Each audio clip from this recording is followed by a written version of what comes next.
19 जनवरी से पहले अगर आप ये वीडियो देख रहे हो, ये वीडियो आपके लिए बहुत बेनिफिशियल होने वाला है। इस वीडियो को ध्यान से सुनना। मैं बात करने वाला हूं अडानी एंटरप्राइज के एनसीडीबी आईपीओ के बारे में। सवाल आता है एनसीडीबी आईपीओ मेन बोर्ड आईपीओ में डिफरेंस क्या है, कितना मिनिमम इन्वेस्टमेंट लगेगा, क्या नफा नुकसान है, किस टाइप के इन्वेस्टर्स को अप्लाई करना चाहिए, क्या टैक्स ट्रीटमेंट रहेगा, अलॉटमेंट कैसे रहेगी, क्या जीएमपी है और क्या लॉक इन पीरियड है, क्रेडिट रेटिंग का क्या रोल है।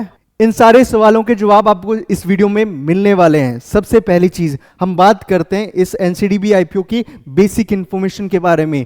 ये आईपीओ 6 जनवरी से 19 जनवरी तक ओपन रहेगा और इसका जो एनसीडीबी आईपीओ का जो इश्यू साइज है, बेस इश्यू साइज है 500 करोड़ और ओवरऑल इश्यू साइज है 1000 करोड़। अगर 500 करोड़ का फुलफिल हो गया, ओवर सब्सक्राइब हो गया, इसे 1000 तक एक्सटेंड किया जा सकता है। और सवाल आता है मेन बोर्ड आईपीओ और एनसीडीबी आईपीओ में डिफरेंस क्या है। मेन बोर्ड आईपीओ में कंपनी पैसा रेज करती है और बदले में शेयर देती है, यानी ओनरशिप देती है, मालिकाना हक। लेकिन एनसीडीबी आईपीओ में कंपनी यहां आपसे फंड रेज कर रही है और बदले में आपको इंटरेस्ट दे रही है। एनसीडीबी आईपीओ की ट्रांजैक्शन को लोन ट्रीट किया जाता है, मतलब कंपनी आपसे लोन ले रही है और बदले में आपको इंटरेस्ट देगी। यहां जो मोटा मोटी ब्याज रहता है 8.90% है और ये ड्यूरेशन के हिसाब से चेंज हो जाता है। अब सवाल आता है मिनिमम ड्यूरेशन कितना होता है। ये ड्यूरेशन 2 साल, 3 साल और 5 साल का होता है। अब सवाल आता है ब्याज कितने दिन में मिलता है, और डिपेंड करता है आप कौन से स्कीम को सेलेक्ट करते हो। आपको एंडिंग में बताऊंगा कि किस स्कीम के हिसाब से कितना इंटरेस्ट रेट है। और अब सवाल आता है कि कितना इन्वेस्टमेंट होगा। मिनिमम 10,000 इन्वेस्टमेंट रहेगी और यहाँ जो एक नॉन कन्वर्टेबल डिवेंचर या बॉन्ड की जो प्राइस है 1000 रुपीज़ है और आपको मिनिमम 10 बॉन्ड परचेज करने होते हैं। तो ओवरऑल मोटा मोटी 10,000 का इन्वेस्टमेंट रहेगा और 8.90 का ब्याज रहेगा और ड्यूरेशन आप अपने हिसाब से सेलेक्ट कर सकते हो, मिनिमम 2 साल, 3 साल और 5 साल। सवाल आता है कि क्रेडिट रेटिंग का क्या रोल होता है। जब कंपनी लोन इशू करती है तो उसकी सिक्योरिटी और सारे फैक्टर्स को ध्यान में रखते हुए एक कंपनी को क्रेडिट रेटिंग एजेंसी से रेटिंग सेलेक्ट करनी होती है और इसकी जो क्रेडिट रेटिंग है AA- है, यानी ये सूटेबल होता है, रिस्की नहीं होता। अब सवाल आता है एनसीडी का फुल फॉर्म क्या है। एनसीडी बोले तो नॉन कन्वर्टेबल डिवेंचर, और ये बॉन्ड सिक्योर्ड होते हैं। सिक्योर किससे होते हैं? कंपनी की बैक एंड पे एसेट होते हैं, उन एसेट्स के अगेंस्ट होता है।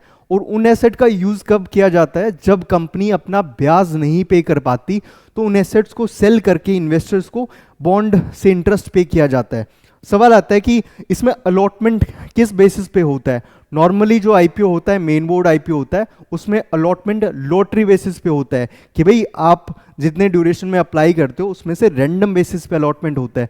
लेकिन इसमें फीफो मेथड लगता है, यानी जो सबसे पहले अप्लाई करेगा उसे ही अलॉटमेंट मिलेगा। और बहुत सारे जो एनसीडीबी आईपीओ होते हैं, मतलब ओपन तो उनके लिए, लेकिन 2 दिन में ही फुली सब्सक्राइब हो जाते हैं।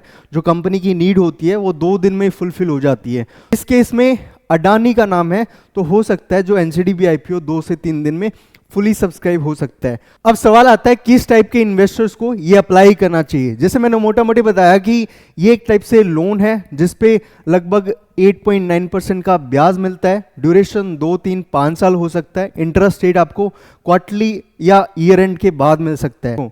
कुछ होते हैं इन्वेस्टर जिनको इंस्टेंट मनी चाहिए, लाइक ट्रेडर के लिए नहीं है। जो इन्वेस्टर्स एक स्टेबल इनकम चाहते हैं कि मेरा भाई मोटा मोटी इतना एक फिक्स ब्याज मिल जाए, मुझे इनफ है, तो ये प्रोडक्ट उन इन्वेस्टर्स के लिए है। अब सवाल आता है कि इस आईपीओ में आप कैसे अप्लाई कर सकते हो। आपके पास 2 मेथड है, आप ऑफलाइन भी अप्लाई कर सकते हो, ऑनलाइन भी अप्लाई कर सकते हो। ऑफलाइन के लिए आपको मेन ऑफिशियल वेबसाइट से फॉर्म सबमिट करना है और जो भी कलेक्शन सेंटर होते हैं उन्हें सबमिट करना होता है। मेनली जो बैंक होते हैं या जितने भी इंस्टीट्यूशन होते हैं वही कलेक्ट करते हैं। ऑनलाइन का मैं आपको एक अलग से वीडियो इन्फॉर्म करूंगा। अगर आप कमेंट सेक्शन में डालते हो कि मुझे कमेंट कीजिए, हम एक स्पेशल वीडियो बनाएंगे।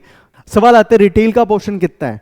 इशू साइज है 1000 करोड़, जिसमें से 350 करोड़ सिर्फ रिटेल का पोर्शन रहेगा और इनकी जो लिस्टिंग है एनएससी और बीएसई पे है। अगर आपको इस टाइप का कंटेंट पसंद है तो आप हमारे चैनल को लाइक कीजिए, शेयर कीजिए, सब्सक्राइब कीजिए और अपने दोस्तों के साथ जरूर शेयर कीजिए।